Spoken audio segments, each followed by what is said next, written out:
This Torah class is brought to you by TorahAnytime.com. Okay, Bruchim Abom. Welcome everyone. This is part 2 of our series on the Sefer Chemdas Yamim. The correct pronunciation is Chemdas Yamim, not Chemdas Hayamim.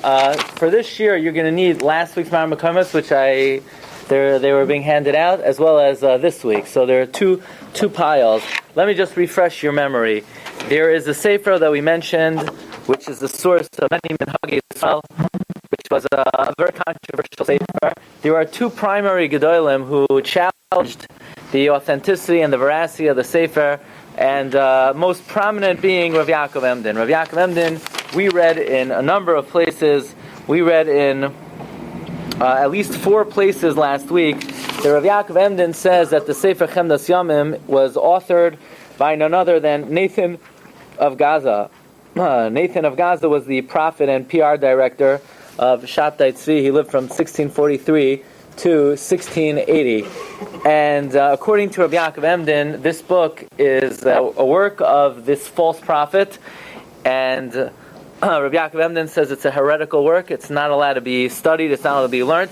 Rabbi Yaakov Emden went so far as to say that every single line of the Sefer makes references to the abominable dog, as he calls it, Shabtai Tzvi. We also mentioned the fantastical dreams of Rabbi Yehuda Fataya.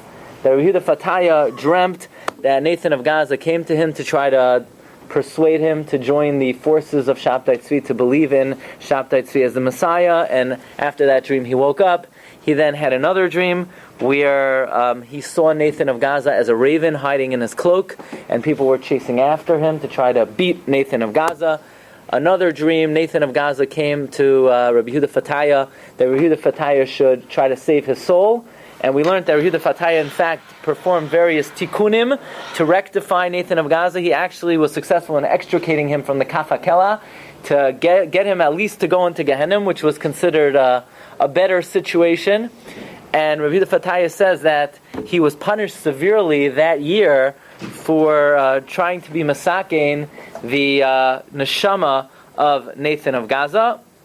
He experienced a year of distress and sorrows, and he brought out from this Indian that even though this Nathan was a great scholar, a great Talmud Chacham, he calls him a great Lamdin, nevertheless he is in Gehenna.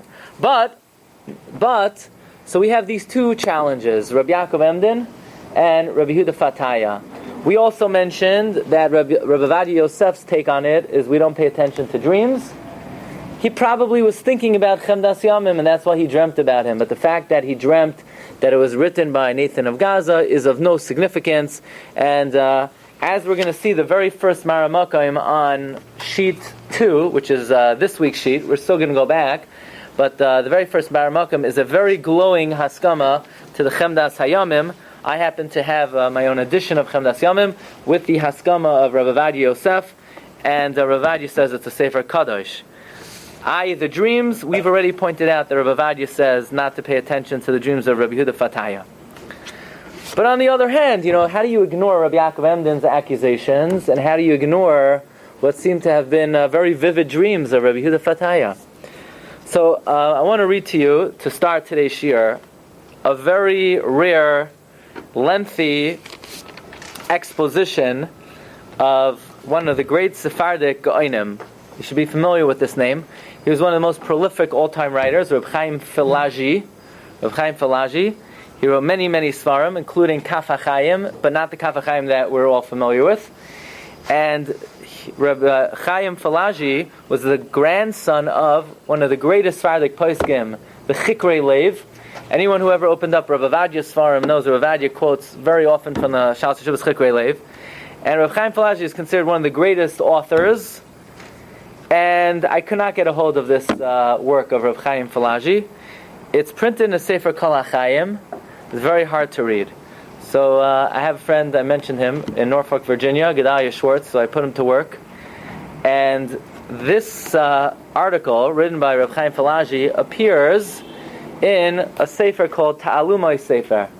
The thing about the Sefer Ta'alumai Sefer is there are none available in the United States of America, there are none available in Israel, and nowhere in the world. There was one copy left in Amsterdam. But Gedalia Schwartz, He procured it for me, and it was delivered the next day. So I'm holding the last copy of the Sefer Talumai Sefer, all the way from Amsterdam. I got a next day delivery with like all kinds of forms from customs, like you won't believe. Anyway, it's a very interesting Sefer, and in the back of it, now the Sefer was written by somebody by the name of Avraham Yari. We're going to have to discuss him another time. This series is not only going to have 2 parts, either 3 or 4, but we'll do 2 for now. We'll come back to it as we get closer to Sfiras HaOmer. There's certain minhagei Kabbalah and Chasidus that come from the Chemdas Yamim that we're going to discuss as we get closer. But this is the end of the Sefer Talumai Sefer of Avraham Yari. He quotes the article of Rabbi Chaim Falag'i. And Rabbi Chaim Falag'i is a huge fan of the Sefer Chemdas Yamim. Why? So he begins like this. This is number 19 on last week's sheet. He says like this. First of all, if you open up the Chemdas Yamim, look what he's quoting. He's quoting from the Gemaras, he's quoting from the Gaonim, the Rishonim, and above that the Zohar, and the Arizal, and the Sfarim of the Parshanim, like the Alshich, and the Balei Musar, like the Reishis Chachma. I mean, it's all miyusad, it's banoi l'salpios, it's built on such holy sources. Everything is quoted, everything is annotated. He doesn't say anything on his own. So it's such a wonderful sefer. It's all based on Makairos. Number 2, it has to be a very legitimate, important sefer, and that is as follows. And this is a very interesting argument. He says, if you pay attention to the sefer, Chemdas Yamim, and you open it up, and you read it in genuinely, any sensitive person will be very moved by the sefer Chemdas Yamim, will be very inspired by it, will change, will be elevated. Now, if this was not written by a credible source, and if it's not a very holy book, then it would not have an effect on a person's neshama. There's a concept, Dvarim hayotzim min halev nechnasim al halev. Only something sincere and genuine will make a roshim on somebody. If something is not honest, something which is not straightforward, something is not legitimate, will not be mashbiah. And therefore, says the Kaf HaChaim, everybody knows if you read Sefer Chemdas Yamim, you're inspired for the better. It changes you, it motivates you. It's mashpia on you. That must be because it's varim hayotzim min halev. In other words, sometimes a person doesn't know, is this Rebbe, Rav, Rosh Hashiva, is he for real, is he not for real? So you have to see, is he inspiring, is he not inspiring? If it's nichnasim el halev, then it's yotzim min halev. That's a barometer to detect, to determine whether somebody is true or not. Well, says the Sefer Kol HaChaim, that anybody who learns Chemdas Yamim is moved, is inspired, is changed. And therefore that's obvious testimony that this is a legitimate sefer. Okay. He makes another point. That in the first edition of Chemdas Yamim, you have Haskamos. And who are the Haskamos? Now on this week's sheet, some of you have number Maramakayim 19, 20, 21, I believe, is the biographies from the Chida on the 2 people who gave Haskamos to the Sefer Chemdas Yamim. Number 1, one of the great all-time Mekubalim, the author of Eitz Chaim, not to be confused with the Eitz Chaim of Rav Chaim Vital, but there's another famous Kabbalistic work, Eitz Chaim, and the Eitz Chaim was written by Rav Chaim Abulafia, who wrote Drashos al HaTorah. Well, Rav Chaim Abulafia gave a haskama to the Sefer Chemdas Yamim. Who else gives a haskama to the Sefer Chemdas Yamim? The Rabbi Yitzchak Cohen. Who's Rabbi Yitzchak Cohen? Anyway, have a Gemara Shabbos, not the Shadenstein one, just a regular one. Shadenstein is fine, just Shabbos, Masechta Shabbos. The Rabbi Yitzchak Cohen is the author of the Batei Kahuna. Who's the Batei Kahuna? In Masechta Shabbos, I believe, if I remember correctly, on Daf Chaf Aleph Amud Beis, Rabbi Kiva Eger brings down Batei Kahuna of Rabbi Yitzchak Cohen. That's one of the early Rappaports. We know that we don't necessarily know Bisman Hazeh whether Kohanim are legitimate Kohanim, except for certain Kohanim Yuchasim. One of those families is the Rappaport family. The earliest progenitor of that family was Rabbi Yitzchak Cohen, the author of Batei Kahuna. So they both give haskamas on the Chemdas Yamim. They're not giving a haskama on the Chemdas Yamim if it's not a holy sefer, if it's not a legitimate sefer. Also, the publisher of the Chemdas Yamim, who originally brought Sefer Chemdas Yamim to the light of day, Rabbi Yaakov Al-Ghazi, also a great Gadol B'Yisrael. Obviously, it's a legitimate sefer. What about all the Rabbanim and Chachamim who've been learning Chemdas Yamim over the centuries? They testify to the legitimacy of the Chemdas Yamim. And the Rav Chaim Falag'i, who's a rabbi in Izmir, he says all the Rabbanim in Izmir, going way back, have always learned from Chemdas Yamim. And then he says as follows. He says, and I call to testimony heaven and earth. If you want to follow inside, it's page 6, the third line from the top of the right-hand column. And I call testimony heaven and earth that I saw the great Baki, the great Goin, my grandfather. My grandfather was the Shas Chuvas Chikrei Lev. Even though he spent all of his time learning Shas and Poskim, nevertheless, every Shabbos and every Yom Tiv, he spent his time learning Chemdas Hayomim. And you know what my grandfather told me? That even though he was a great Goin and a great Tzaddik, he did not begin to experience real Kedusha until he started learning Chemdas Yamim. So here you have a guy, he's a Baki in Shas and Poskim, and he felt that his neshama was not illuminated until he began learning Sefer Chemdas Yamim.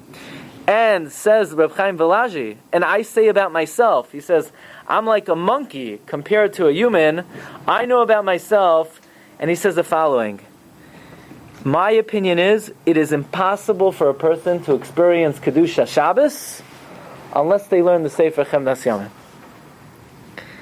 And another proof, which you could start to question this, another proof that the author must have been a very big tzaddik is the fact that he didn't write his name on it. We don't know who wrote it. So if he wrote it anonymously, he obviously must have been a very big tzaddik. So is that a compelling argument? I'll leave it to you to decide. But the fact, says Reb Chaim Falag'i, that it was written anonymously, must be it was written by a very holy person. Says Reb Chaim Falag'i, why am I so going out of my way to endorse the Sefer Chemdas Yamim? So it's a Sefer. I mean, when you have a Sefer, you're right, it's a good Sefer. Why am I advancing all of these defenses of the Chemdas Yamim? You know why? Because of Rabbi Yaakov Emden. Because Rabbi Yaakov Emden said this is a Sefer Puzzle. And every line is Molei v'Gadosh of despicability. Well, therefore, says Reb Chaim Falag'i, B'mechilas kavod Torah Rav Yaakov Emden, Shari l'hu marayu, God should forgive him. This is a book which is founded on the words of the Rishonim and the Achronim and the Balei Kabbalah. In my opinion, Rav Yaakov Emden is not only challenging the Chemdas Yamim, but he's challenging all the great Goinim and Gedolim who the Sefer quotes from. Now let me just speak out an aside that I want to come back to. Maybe we'll do it before Pesach. When I was a kid, and it's not just this Haggadah, but I remember in the elementary school that I went to, so they give you a Haggadah. It's like a Hasidic Haggadah. Every part of the Seder you have like a little Yiddish blurb, and you have the four banim, Hasidic Yingalach. Well, in that Haggadah, I remember, where was Sfiras HaOmer? At the end of the Haggadah. After Chasal Seder Pesach, before Nirtzah. Like I always wondered, what's Sfira doing there? You say Sfira in Shul after Marav. Well, what are you doing Sfira? Now, apparently, there is a minhag of some Chasidim that the first night of Sfira, only the first night, they count Sfira at the end of the Seder. And where does that come from? Chemdas Hayomim. And that's one of the main tainas of Rabbi Yaakov Emden that's connected to halacha. And Rabbi Chaim Falag'i says it's not connected to halacha. The Rosh Paskins that way, and the Ramah Mipano and Rav Moshe Zakuta, many of the Mikubalim, who also paskin that way. By the way, while I'm on the subject, I got an email, I think yesterday. Somebody said that they're trying to desecrate the Beis HaKvaris in Italy, where the Ramah Mipano and Rav Moshe Zakuta was buried. So he wanted me to do something about it. I don't know what I could do about it, but anyone out there has any power, that's one of the holy Mekaimais where tzaddikim are buried. But in any event, that's a main subject of one of the controversies of the Chemdas Hayomim, this minhag to say Sfira the first night after the Seder. Okay, and we're going to come back to that and to discuss that. Now, with all of the defense of the Chemdas Yamim, Chaim Falag'i, he still doesn't tell you who he thinks wrote it. But now he gives us a clue. He writes in the left-hand column about the 12th line, Elamai, you don't like the author of Chemdas Yamim because he believed in Shabtai Tzvi? So now all of a sudden he's like letting the cat out of the bag, that he believes that the author of Chemdas Yamim believed in Shabtai Tzvi. Now, does that mean he thinks it's Nathan of Gaza? But he says, so what if he believed in Shabtai Tzvi? There were many tzaddikim who believed in false Mashiachs. Most notable of them was Rabbi Akiva. Rabbi Akiva believed in Bar Koziva, Bar Kochva, until Bar Kochva went off and he killed somebody. He murdered Rabbi Lezer Hamodoi. Is that in any way? Does that any way weaken and lower the code Rabbi Akiva? Bar Kochva was a great general until then. Maybe he could have been Mashiach, and at the time Rabbi Akiva believed in him. But the fact that somebody believes someone is Mashiach and they turn out not to be, says Reb Chaim Falag'i, doesn't in any way discredit their Torah. And that's also for you to think about. Apparently Rabbi Yaakov Emden didn't feel that way. Okay, he continues on. There's another taina against the Chemdas Yamim, and this is something that rose a lot of suspicions, and that is, he talks about Rosh Chodesh, Chanukah, Tu B'Shvat, Purim. I have the other volume here, Shabbos, Shavuos, Sukkot. There's a very notable omission in the Chemdas Yamim. Yeah, the Pesach is in. The Pesach he talks about the 3 weeks and Tisha B'Av. There's no mention of the 3 weeks and Tisha B'Av, and that's very suspicious. Why? Because everybody knows that one of the first things that Shabtai Tzvi abolished was Tisha B'Av. In fact, Shabtai Tzvi said that he was the Mashiach and there's no need to fast on Tisha B'Av. That's the reason why, Al Pi Kabbalah, the Gid Hanosha, there's a rule based on the Zayar that the 365 Lavin are connected to the 365 days a year. And Gid Hanosha is intertwined with Tisha B'Av. And when Tisha B'Av is abolished, you could eat the Gid Hanosha. So Shabtai Tzvi, who abolished Tisha B'Av, used to eat the fats of the Gid Hanosha, B'far Hesya. So why wouldn't the Chemdas Yamim talk about Tisha B'Av? Is he such a believer in Shabtai Tzvi that he thinks Tisha B'Av is abolished? And Reb Chaim Falag'i deals with that. Yes, he here and there he makes references to mourning the Churban Beis HaMikdash. Okay. Says Reb Chaim Falag'i in the paragraph that begins with Chvar Nasati. I gave this book to many Rabbanim. I said, look through it. You tell me, do you have any objection to one word in the Sefer? Nobody had anything to say. He says maybe people would object to the fact that, the Chida says that when you see in the Siddur, and some of these Kabbalistic Siddurs, Kavanah is to have, Chida says you should just think them, but you should never pronounce them. And the Chemdas Yamim says you do pronounce them. So Chaim Falag'i says that's not objectionable. His shita was that you pronounce them. He had proofs from the Zohar. We still don't really know who Reb Chaim Falag'i thinks wrote this book.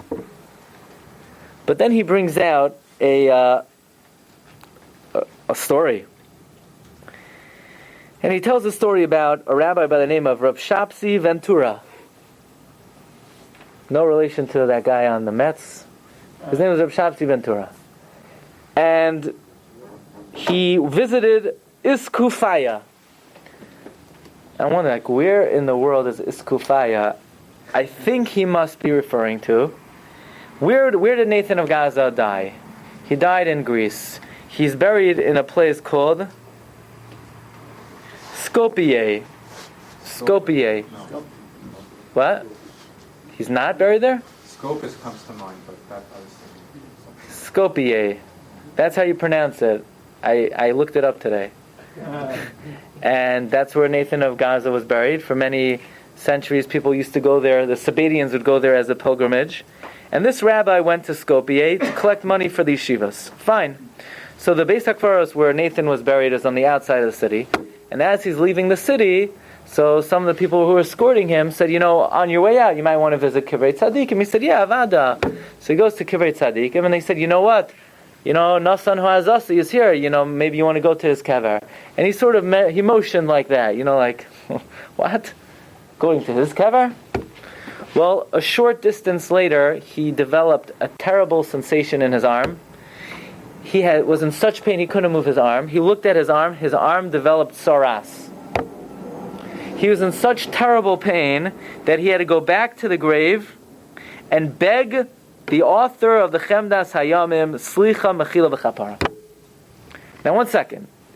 If Reb Chaim Falag'i is writing down the story, and he's saying this man went to Skopje, and he went to the kever of the Chemdas Yamim, that means he believes, that means Reb Chaim Falag'i believes that the Chemdas Yamim was written by Nasan Ha'azasi. And this Rabbi Shabsi Ventura, was not able to leave the grave until he took upon himself to say 18 prakim of Tehillim every single day in honor of the neshama of Nasan Ha'azasi. That's the story I heard, says Reb Chaim Falag'i. But he says, let me tell you furthermore. Reb Shabsi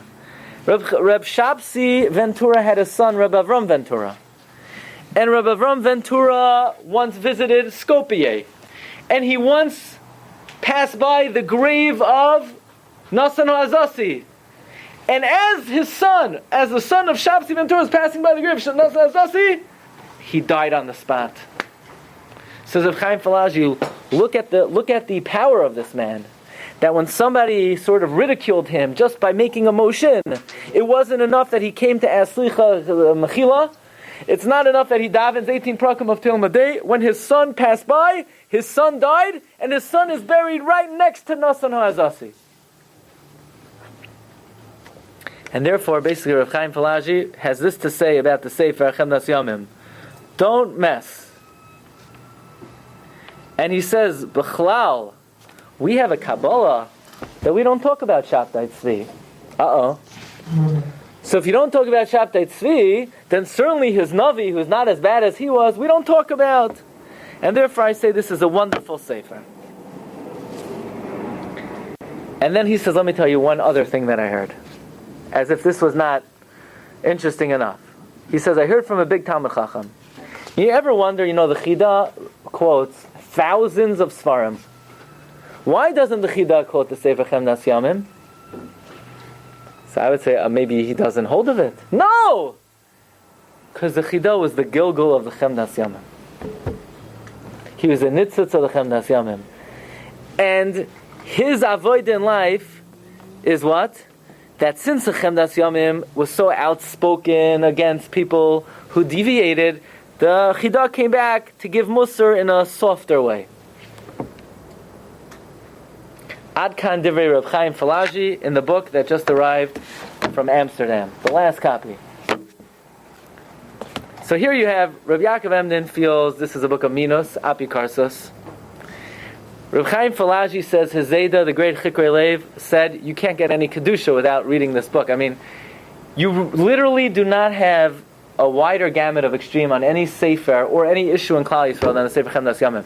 You should know there was Belz, right? Belz is Roikeach. The earliest Roikeach was Rav Eliezer Roikeach from Amsterdam. He came to Tzvas. He saw everybody's learning Chemdas Yamim. He was literally so upset that he died because of it. He literally died because of his opposition to the Sefer Chemdas Yamim. This is a Sefer Maser Roikeach on Mishnayos. This is a Sefer Maser Roikeach on Chumash. So, wait a second. Here, Rabbi Yaakov. The strange thing here is that Reb Chaim Falag'i seems to believe that Nasan Ha'azasi wrote the book, and even so, he says it's a book of kedusha, and in his opinion, you can't attain kedusha without learning the Sefer. So, what do you do with Rabbi Yaakov Emden? They argue. The Munkacher writes a very interesting thing. We're going to come back to this, as I mentioned, regarding the issue of Sfira. That I told you that some Hasidim, they count Sfira at the end of the Seder. And the Munkacher says, Rabbi Yaakov Emden says it's wrong. He says, Rabbi Yaakov Emden, Baal leklal kas, Baal leklal tos. He was so angry at the Shabtoim and those who followed him, and the Sabbateans, and those who were deviating, that in his zealousness and his anger, he made a mistake. Very difficult to say that about Rabbi Yaakov Emden. I mean, Rabbi Yaakov Emden was a good, 100 years, 150 years before the Munkacher. Rabbi Yaakov Emden, the Chassam Sofer says, was a Navi. Chassam Sofer says Rabbi Yaakov Emden was the greatest of all the Achorim. Very hard to say. Let me tell you what the Chemdas says about Rabbi Yaakov Emden. This will give you a little bit more of a perspective as we begin the second part, and hopefully we'll be able to cover it. Chemdas says like this. Maybe people are familiar, maybe not. There's a big discussion about the Zohar. Who wrote the Zohar? Most think Reb Shem Bar Yochai. Now, he for sure did not write the Zohar. It was dictated by him. But the question is, when did it start? And the Messiah in Klal Yisrael is that it started from the times of Reb Shem Bar Yochai. And it's well known Rabbi Yaakov Emden disagreed with that. Rabbi Yaakov Emden says the Zohar is much, much later. And that's something that was very disturbing to the early Mikubalim. I mean, the Zohar, now you're questioning the ancient origin of the Zohar. So the Chemdas says he got a hold of the book, Matpechas HaSfarim, Rabbi Yaakov Emden. And he was very hurt. He was very surprised that Rabbi Yaakov Emden would challenge the ancient history of the Zohar. After all, the Arizal vouches for it. The Arizal had Gili Eliyahu, and the Ramak, Moshe Cordovero, vouches for it. How could Rabbi Yaakov Emden say this? And the Chemdas says something very interesting. To me, this is a fascinating comment. Chemdas writes, it's number 21 on last week. We'll cover this week, Be'ezus Hashem. Chemdas says something very interesting. That in his opinion, Rabbi Yaakov Emden knew very well that Reb Shimon Bar Yochai wrote the Zohar. He believed it, he knew it. But he was so angry at the Shabtaim. Do you know that the early Shabtaim were over chayvei krisos? They were not shomer Torah mitzvahs. They threw out lavin in the Torah. They ate chalef. They ate on Tisha B'Av. They ate on Yom Kippur. They did not keep the Torah. Shabtai Tzvi was a flagrant violator of halachas in the Torah. Rav Yaakov Emden was so upset. Now, what veered them off? In other words, what allowed people to believe in Shabtai Tzvi? People who just learn Gemara and Shulchan Aruch, they're not believing in Shabtai Tzvi. If you're a Shas and Poskim man, you don't fall for the guy. So how did a good chunk of Klal Yisrael fall for him? Because the less grounded you are in Shas, and the more grounded you are in Kabbalah, tikkunim and klipos and all this stuff that you don't understand, you could somehow rationalize what Shabtai Tzvi is doing. He's doing it to be masaking this. In other words, the more out there a person is in their learning, and the less grounded they are in the Ikar of Torah, which is Gemara and Poskim, the more a person is sort of liable to believe in things which are not grounded. Memela Rabbi Yaakov Emden, to save Klal Yisrael and to spare Klal Yisrael, he uses a very strong lashon. I'm not going to translate. I'll leave it up to your imagination. He needed lekakea beit sasan. He needed to destroy them, uproot them from their origins. And by doing so, he went after everything. In other words, sometimes you move into a house. So my backyard, it was full of weeds. There were weeds literally taller than the house. There's one nice flower in the middle. Shkoyach. You tell the guy, just rip everything out. You start afresh. When Rabbi Yaakov Emden had to deal with the Shabtaim, he realized that the root of their problem was their belief in Kabbalah. Some of it is good, some of it is not. We gotta, what do we do? The swamp. What do we do? Drain the swamp. Sometimes you gotta drain the swamp. Either there's a good guy there, gotta drain the swamp. Rabbi Yaakov Emden knew well who wrote the Zohar, but he had to save Klal Yisrael. So this to me is very important to understand. When you hear Rabbi Yaakov Emden's accusations against the Sefer Chemdas Yamim, you have to understand the times. That Rabbi Yaakov Emden had valid attacks. But it doesn't necessarily mean that every single thing that's mentioned, did he really believe and feel that it has to be uprooted? But there's no alternative. Rabbi Yaakov Emden's position was he got to drain the swamp. Okay, so let's begin this week's topic. And it's much smaller. We already mentioned a lot of it. And I want to tell you, usually, if you tell me something, who's about a topic, I could usually tell you, this is the type of thing that he would say this, and he would say that. When it comes to this subject, I'm telling you, all bets are off. The people who you would think would oppose it, defend it. The people you think would defend it, oppose it. So, we mentioned, Rabbi Vadia, based on Rav Chaim Falag'i, and based on the Chikrei Lev, is a very strong supporter of the Sefer. Now let me just share with you the following. One of Rabbi Yaakov Emden's big accusations against the Sefer, Chemdas Yamim, like how do you understand what Rabbi Yaakov Emden is talking about? Every single line is full of references to Shabtai Tzvi. Shabtai Tzvi is not mentioned one time in the whole Sefer. Now, one of the things that Rabbi Yaakov Emden is referring to is the gematria. It is well known, Shabtai Tzvi is gematria 814. The same gematria as Mashiach Ho'amiti. Okay? So that just goes to show what gematrias, do if you don't know the truth. 814 was a very big gematria for the Sabbatians, and there are many lines and stanzas in the Sefer Chemdas Yamim which are emphasized that they're gematria 814. For example, whenever the word Eretz appears in Sefer Chemdas Yamim, they're like dots over it to indicate that if you spell out Eretz b'milua, Aleph being Aleph Lamed Pei, Reish being Reish Yud Shin, Tzadik being Tzadik Dalet Kuf, it's gematria 815. Or whenever the word Tzedek appears, there are dots over it, indicating it should be spelled out b'miluai, Tzadik Dalet Kuf, Dalet Lamed Taf, Kuf Vav Pei. In other words, Rav Yaakov Emden is troubled. Like, why is this Sefer keep on pointing out things that are gematria 814, if not for the fact that he's a big believer in Shabtai Tzvi, and 814 is the magic number of a Shabtai Tzvi. So how do you deal with that if you're a defender of the Sefer? So it's important to know that 814 is a very important Kabbalistic number, hundreds of years before Shabtai Tzvi ever appeared on the scene. The Arizal many times mentions that one should be mechavein to the number 814. Why? Because Shakai, Shin Daled Yud. If you spell it out b'miluai, Shin Yud Nun, Daled Lamed Taf, Yud Vav Daled is also 814. Also, the Arizal says on Rosh Chodesh is also gematria 814. So the Arizal writes in the Sha'ar Kavanos on Rosh Chodesh, when you say Yalav Yavai and you say B'yom Rosh Chodesh Hazeh, you should think in your mind Shakai spelled out b'miluai and think that it's gematria 814. So, the fact that this Sefer very much emphasizes gematria 814 doesn't necessarily mean it's Sabbatian Sefer. This is an ancient Kabbalistic Havana. Now here's where things sort of become very interesting. If you would have asked me, like, what do Hasidim say about the Sefer Chemdas Yamim? I would have thought that they defend it, because most of the tefillos that are in the Siddur, that are like not part of the standard Siddur, come from the Sefer Chemdas Yamim. Lamashal, we said Kagavna. Lamashal, the Yehiratzan on the Shalosh Regalim, the Ribbanu Shalom, when you open up the Sefer Torah. Ribbanu Shalom, right? V'nacha alav ruach Elokim. The original text was, it should be nacha on Shabtai Tzvi ruach Elokim.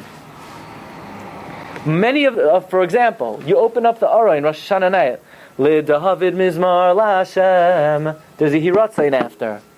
It's from Chemdas Yamim. I would have thought Hasidim, are for the Sefer. Not so fast. In the biography of the Baal Shem Tov, Shivchei Habesht, the Baal Shem Tov is said the following two prophecies about the Sefer Chemdas Yamim. First of all, there was a certain, one day the Baal Shem Tov got up and he said, by the way, there's going to be a Sefer published this year, and I don't know the name yet, and it's going to be written by one of the followers of Shabtai Tzvi. It's full of Avodah Zarah, and it's going to be matame the whole world. People didn't know what it was. One of the Talmidim of Baal Shem Tov happened to go to the bookstore. He picked up the book, and one day the Baal Shem Tov walks into the room, and the Baal Shem Tov says, there's a davar tameh in this house. So the rabbi said, what are you talking about? Everything is mahadrin. So the Baal Shem Tov walks over to the table, Sefer Chemdas Yamim, it's a davar tameh. Baal Shem Tov took disgusting tissue paper, wrapped it up, and put it on the floor. Next story. A rabbi said as follows, that one night the Baal Shem Tov had a dream, and in his dream he dreamt that one of his Talmidim converted to another religion. So he calls all his Talmidim, and he sees they're all good. He said, did any of you do an Avera? One of them said, I didn't do an Avera, but I just wanted you to know, last night I fell asleep learning the Sefer Chemdas Yamim. Says the Baal Shem Tov. So according to the Sefer Shivchei Habesh, the Baal Shem Tov held this was a Sefer Avodah Zarah. So what are the defenders of the... Now, so I saw in the introduction of my Chemdas Yamim, he brings down that the story is above a Maisa. Why? I would say it is because historically it doesn't make any sense. The Nathan of Gaza died in 1680. Baal Shem wasn't even born to 1700, so it doesn't make sense. Baal Shem said this year it's going to be published. Doesn't the dates don't work out? But he writes like this. He quotes. Probably you heard of. There's a Talmud Chacham alive today. I believe he lives in Borough Park. The Nitei Gavriel of Gavriel Tzinner. He wrote 30 or so volumes on various inyanim. And he has a whole section on the Sefer Chemdas Yamim, and he says as follows: that we know that tzaddikim throughout the generations learned the Chemdas Yamim, and any bad information we have, and this is very important, is anecdotal. Anecdotal evidence is worthless. It says in the book Shivchei Habesht, he said it's not a reliable sefer. Stam, you should know it's a klal gadol. People say, I heard. You heard? It's not worth anything. I'll tell you a Gemara in Harias. This is what you have to know. People say, I was waiting online in a shul, and I heard someone ask the rabbi something. Oh, and the rabbi said this, so I do that. Yeah, but wait a second. Listen to Gemara in Harias. If a rabbi gives a shiur and says a halacha, you cannot be samech on it. We're just learning. He's not telling you what to do. If you go over and ask a Rav, I was wondering, what's the halacha about this case? And he tells you, you can't be samech on it. You can only be samech on halacha if you say, Rav, this shaila is noigei on me. I want to know what to do. Oh, you want to know what to do? Okay, let me put on my jacket. Let me look up and make sure I give you the right answer. But just because somebody says something, you cannot rely on it. It's a Gemara in Harias. Certainly, you read something in a storybook, it has no halachic value, you don't rely on that, says Rav Gamliel Tziner. So this is all anecdotal. So you'll say, okay, maybe Hasidim do accept it, not so fast. I found a very interesting tshuva. So anyone here heard of Rav Moshe Halberstam? Moshe Halberstam was the head of the Eidach Haredis in Eretz Yisrael, I don't know, about 20 years ago. One of the poskim in Eretz Yisrael. So I have shimush from in Hilchos Nida from Rabbi Welcher. Rabbi Welcher was a Talmud of Moshe Halberstam. I think Rabbi Olbaum also learned from Moshe Halberstam, and he wrote tshuvas called Shalas Tshuvas. You have it on the sheet here, Divrei Moshe. Okay, Chasidish Paisik. And somebody asked him a shaila. He says, "Why did your Elta Zeda, the sons of Rav, the Divrei Chaim, why didn't he say LeDavid Hashem Ayur V'Yishi?" I didn't even know that. I didn't know the Divrei Chaim didn't say everybody. Every Jew says LeDavid Hashem Ayur V'Yishi. So he said, "I'll tell you why." Even though if you look in the Sfarim of the Chidah, in the Mara Be'etzma, he says the very nice thing to say the whole year LeDavid Hashem Ayur V'Yishi, especially during Elul and Aseret Mei Tshuva, and it's brought down in the Sefer Shem Katan, and it's brought down in the Siddur Rab Shapsi. But our tradition is, meaning the tradition of Sans Chasidim, is that, does anyone know where the minhag of saying LeDavid Hashem Ayur V'Yishi comes from? It's not brought down in Gemara, it's not brought down in Shulchan Aruch, it's not brought down in Zayim. The minhag of LeDavid Hashem Ayur V'Yishi is Chemdas Yamim, and the sons of Rav did not keep minhagim from Chemdas Yamim. Imagine, LeDavid, there's no more widespread minhag in Chais than LeDavid. Sons of Rav did not say LeDavid. And you know where he got it from? From all the Hasidish Rabbeim. What? Yeah. First of all, the Chayzim Lublin didn't say LeDavid. Why? Because it comes from Chemdas Yamim. And the Yid HaKadosh didn't say LeDavid. And Tzvi Hershmi Zidichov, who is the greatest Makubal of all the Admoirim. He was called Sar Beis Hazoyar. The Malbim learned Kabbalah from Tzvi Hershmi Zidichov. And the Rabshitzer did not say LeDavid Hashem Ayur V'Yishi. I mean, if you're telling me, if there's a story about the Baal Shem Tov that he didn't accept the Chemdas Yamim, and the Chayza didn't accept Minhagim, and the Yid HaKadosh, and Rav Tzvi Hershmi Zidichov, and the Rabshitz, I mean, that's pretty widespread in Chasidus that this ain't the best mainstream sefer. And therefore it says, Rav Moshe Halberstam, my minhag, and the minhag of my Zeda, the Divrei Chaim, we don't say LeDavid. Now listen very carefully. But the Chidah says it's a beautiful thing to say, and the Sefer Shem Tov says it's a very beautiful thing to say. Listen carefully. Yeah, they say it's a nice thing to say. But to institute that the Tzibur has to say it as part of the Surah of Tefillah, after Aleinu and after the Yom, or vice versa, you can't change the Surah of the Tefillah. It's the Chemdas Hayom who instituted it as a common regular practice. That's why he says their minhag, the minhag in Sanz, the minhag in, he says, the Chayza, the Yirak Kadosh, Utsi Harsh Mizidachov. By the way, the Kloisenberger Rebbe writes a different reason why in Kloisenberg they don't say it. And that's because their minhag is, if it's not in Shulchan Aruch and it's not in the Kisvei Ari, they don't do it. So, this is the last thing I expected. That many Hasidim don't accept Chemdas Yamim.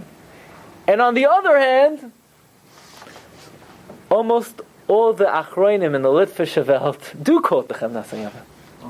It's like the opposite. Chaim Sofer quotes the Chemdas Yamim. Chaim Sofer, at the end of Parshas Vayera, he says he has a kasha, and he says, Am Ravinu fed the Malachim matzah. What kind of matzah? Chemdas Yamim says matzah Shira. Of all the Gedolei HaPoskim, and then Yeridei and Chaim, the Pri Megadim, right? The Pri Megadim wrote a sefer called Tevas Goyma. The Pri Megadim sefer Tevas Goyma has a hagois from Rabbi Akiva Eger. The Pri Megadim quotes the sefer Chemdas Yamim. It's a pella. The Yisoid V'Sharash HaAvodah is one of the classic Musar Svarim. He writes, the most important sefer Musar is Chemdas Yamim. He says, Rishon l'chol sifrei Musar Chemdas Hayamim. And this is the biggest shocker to me. The sefer which is the most in line with the whole worldview of the Vilna Gaon is the Chai Adam. I mean, the Chai Adam has things there that anything that borderlines like Minhag Shabtos, he dismisses. For example, many Yidden go to the Beis HaKvaros, Erev Rosh Hashanah.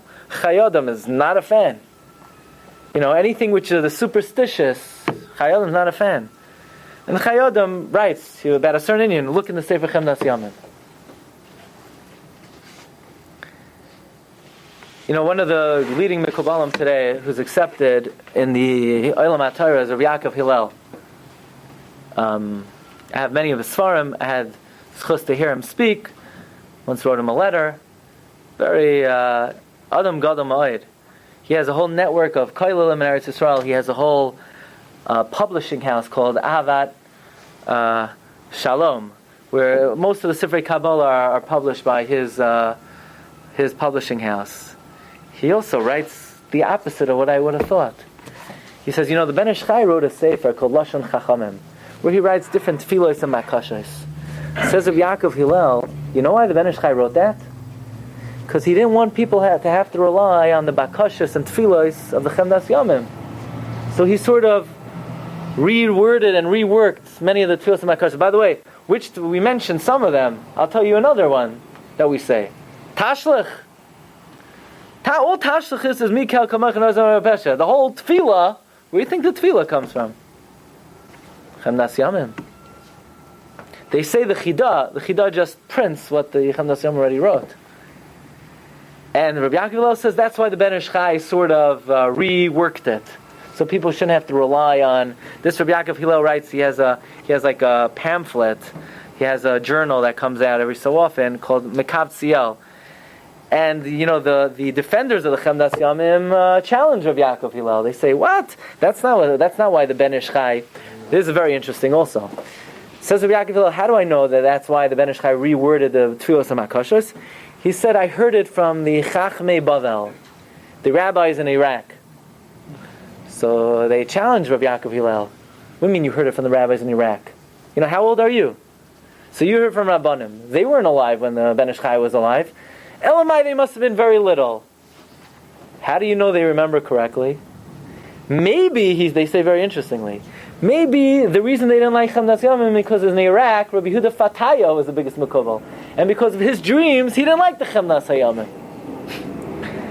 And a very strong question they ask is, most of the tefillos in the Ben Ish Chai Sefer, Lashon Chachamim, which come from Chemdas Hayamim, he just copies over word for word and he doesn't reword them.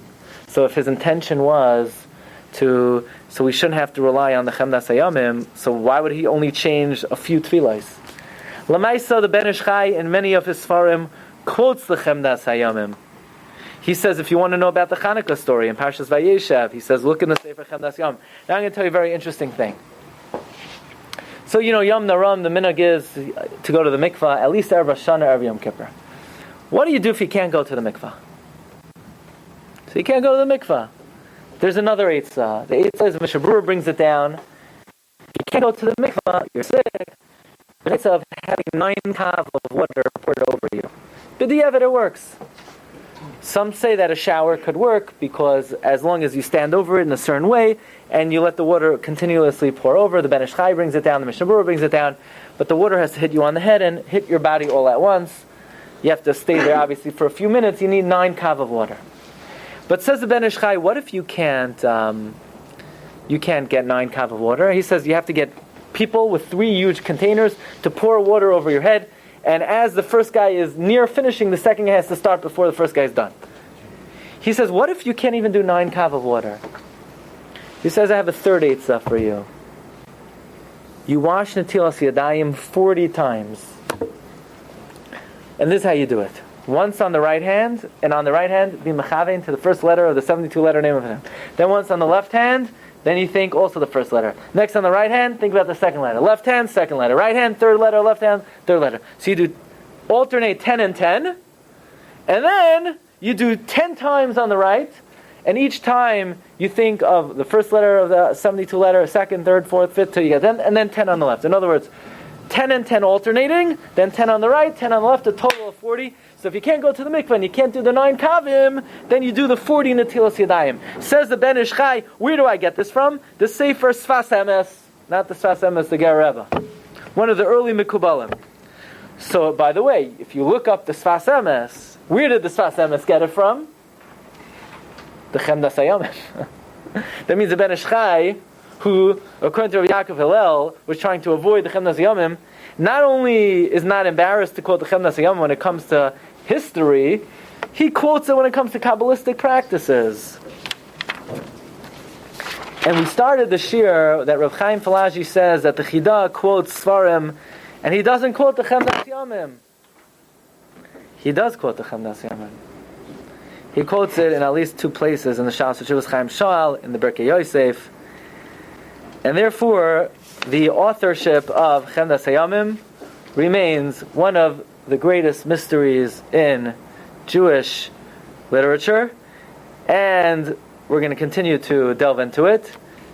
I don't think we're going to get back to it next week. Next week already we got to get into Purim, but in Mirz Hashem we will continue in the subject in the near future.